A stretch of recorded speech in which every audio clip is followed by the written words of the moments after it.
So ayan guys, lumalamig na siya. So tingnan nyo naman yung gauge. So 45 to 105. So napakaganda ng lamig niya guys. Yan. Moist na ang tubo. Siyempre nga naman, bago ang compressor. Kapag bago ang compressor, maganda ang kasa, maganda ang paglinis ng linya ng aircon system niya, malamig talaga yun guys.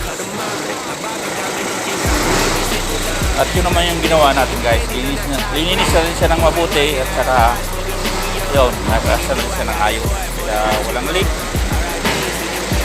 kaya malamig siya.